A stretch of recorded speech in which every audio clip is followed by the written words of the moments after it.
Server 9 Europe Tag 1 Recap mit dem Krieger. Ich will ungefähr wissen, wie weit ich komme und wie viel Pilze es kosten kann. Und lasst jetzt leider mit schlechterer HD-Qualität zu beginnen, denn ich muss VOD nachkommentieren. Ich hatte auch ein paar Probleme mit dem Ton auf Twitch. Es waren sowieso sehr viele Probleme bei mir, da ich dachte, ich bin gehackt worden. Aber es hat dann alles funktioniert. Wir haben sehr langen Livestream gehabt, war eigentlich recht geil. Und hier habe ich angefangen mit Tag 1 noch erstmal das Gold zu verskillen. Und dann natürlich mit den besseren Skills wieder über die Arena zu gehen, um Level 2 zu erreichen, ohne Thirst-Verlust. Das mache ich immer ganz gerne, weil es die einzige Chance ist, überhaupt über Arena-Kämpfe ein Level-Up zu machen, auch wenn die XP natürlich gering sind. Man kann später mit den Arena-Kämpfen mehr XP generieren. Das ist jetzt nicht kein großer Vorteil, ich finde es trotzdem geil. 2 Kämpfe hat man dann noch übrig, die sollte man dann definitiv nicht vergessen. Aber es ist natürlich auch ein bisschen pilzintensiv, da man ja eben keine besseren Items hat, keine besseren Waffen. Und es war jetzt schon 2 Stunden vom Serverstart. Das heißt, viele Spieler waren eben auch schon recht hoch im Level. Da ist es alles noch ein bisschen kostenintensiver, das Ganze. Das hat mich leider geärgert, aber es war nicht anders möglich, leider. Level 2. Nice. So, und ja, ich hatte Upload-Probleme. Das war extrem bitter. Mit dem Krieger sind wir dann über die Abenteuer. Ich habe immer versucht, die beste XP auszuwählen, meiste XP oder eben die ich brauche für ein Level-Up, um es relativ close zu halten, weil je höher das Level, desto besser die XP, die man kriegen kann pro Quest, gerade eben bis Level 397, wenn man so will. Und das lief recht gut. Ich hatte nur am Schluss ein bisschen Pech mit den Quests.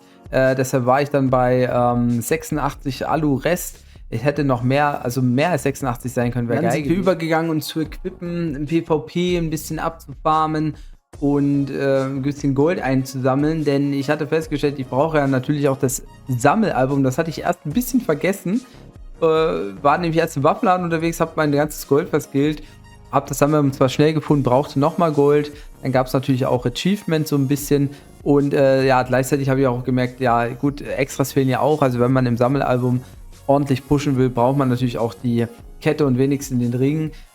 Und wenn man jetzt nicht das Glück hat, auch ein Extra zu kriegen, das habe ich dann erstmal nachgeholt. Auch dafür war ein bisschen Gold notwendig. Überhaupt habe ich sehr, sehr viele Leute abgefarmt.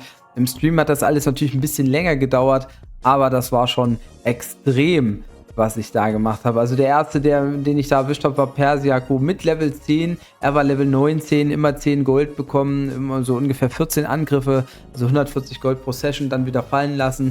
Und das Ganze mehrere Male. Und ja, im Stream wurde mir auch schon gesagt, warum gehst du nicht einfach ein Level hoch, dann kriegst du mehr Gold. Da habe ich eben gesagt, das möchte ich nicht machen, weil da kann ich mich ohne den Items nicht so gut fallen lassen, weil ich ja viel weniger Leben habe mit Level 10 als mit Level 19. Wenn ich aber Level 15 wäre zum Beispiel, dann habe ich vielleicht so viel Leben, dass ich trotz fehlender Items den Kampf gewinnen würde. Und das war jetzt für mich der Grund zu sagen, okay, ich gebe da halt mehr Pilze aus an der Stelle.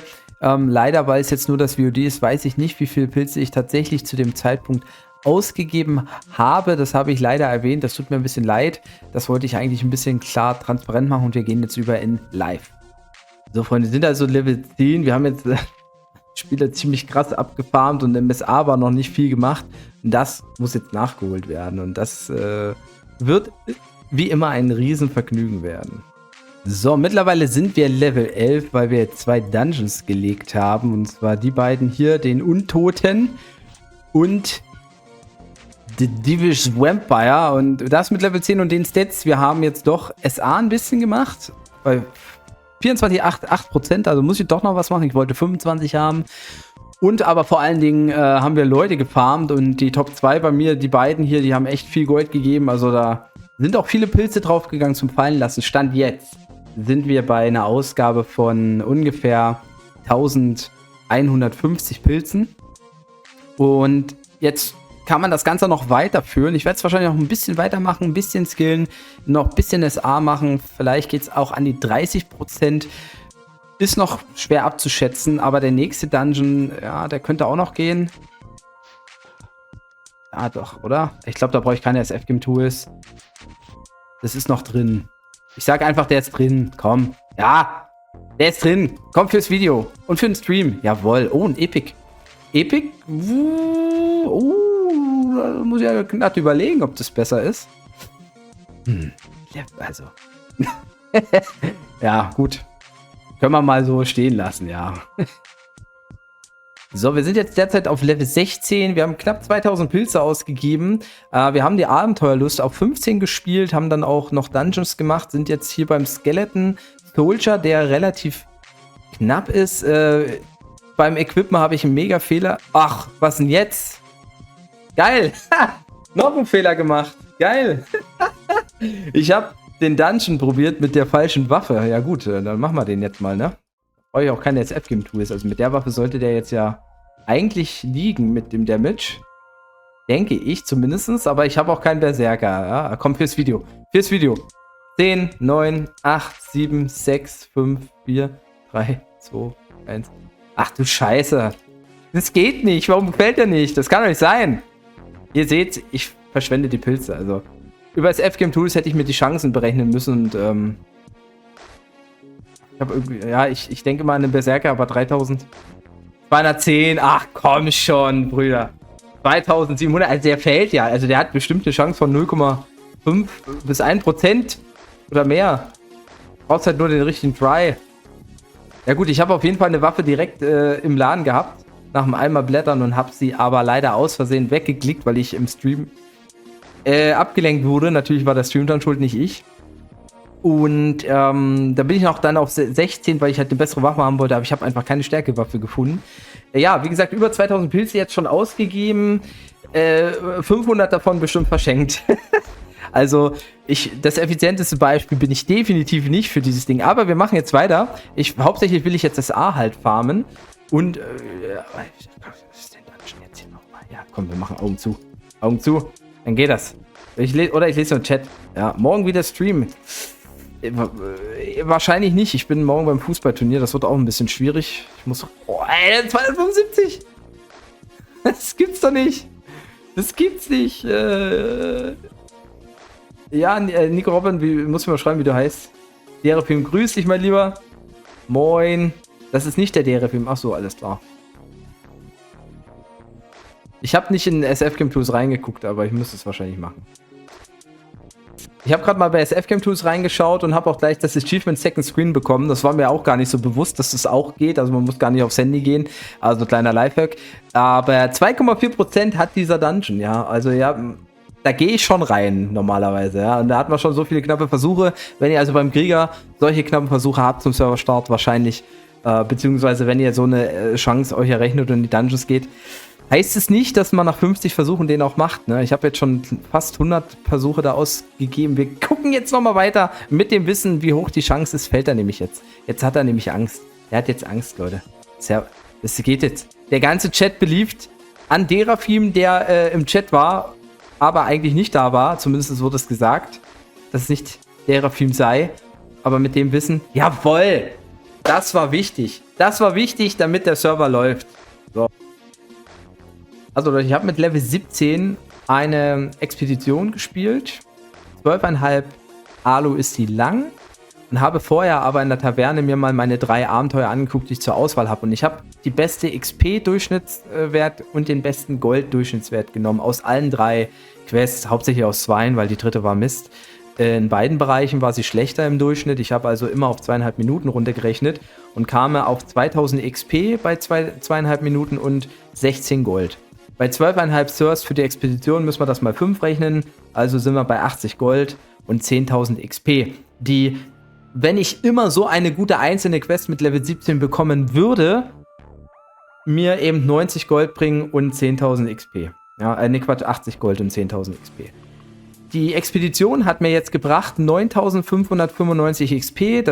Also die ganzen Boni, XP-Event und Gold-Event und Sammelalbum, die sind natürlich bei beiden Werten mit inkludiert. Also die spielen keine Rolle in dem Falle. Habe 9.595 XP bekommen mit 3 Sternen und 87 Gold. Plus nochmal 17 Gold extra, also 404 Gold durch das Suitcase. Das heißt, ich habe mit 12,5 Expeditionen mehr Gold bekommen, als überhaupt mit einem relativ guten Gold gehen, wenn ich den Schnitt, den ich errechnet habe, mit einzelnen Quests. Und ich habe fast genauso viel XP bekommen wie mit dem guten XP-Gain, den ich mir vorher errechnet habe. Fazit davon ist, dass die Expeditionen jetzt hier zu dem Zeitpunkt recht lukrativ wirken. Es hat natürlich schneller funktioniert. Man kann natürlich noch Ressourcen finden. Also das ist jetzt in der Trainingsmission gar nicht der Fall gewesen. Aber die Werte sehen wirklich sehr, sehr gut aus. Und man hat vielleicht sogar die Option zu sagen, man geht noch mehr auf Gold, indem man noch ein zweites Suitcase nimmt und nimmt halt vielleicht einen Stern weniger in Kauf bei der XP, wenn man das will. Das ist dieses taktische Verhältnis. Es sieht wirklich sehr gut aus, die Expeditionen. So in dem Beispiel, natürlich sind wir jetzt im Low-Level-Bereich. XP ist wichtig. Interessant wird es auch sein im High-Level-Bereich. Aber das sieht für den ersten Eindruck sehr gut aus. Auch im Chat gab es positives Feedback. Derafim ist da eigentlich auch sehr überzeugt davon gewesen, also sehr angetan. Es gab sogar Aussagen, dass man mit Level 2 oder 1 Expeditionen dann auch schon bis zu Level 5 kommen konnte. Das konnte ich jetzt natürlich nicht testen. Aber das ist auch krass, wenn man überlegt, mit einer 2,5 langen Abenteuerexpedition mit Level 1 da reinzugehen und Level 5 zu werden, wäre dann auch ein sehr geiler XP-Gain im Schnitt. Und ja, also das sieht sehr, sehr geil aus. Kann ich auf jeden Fall empfehlen, Stand jetzt.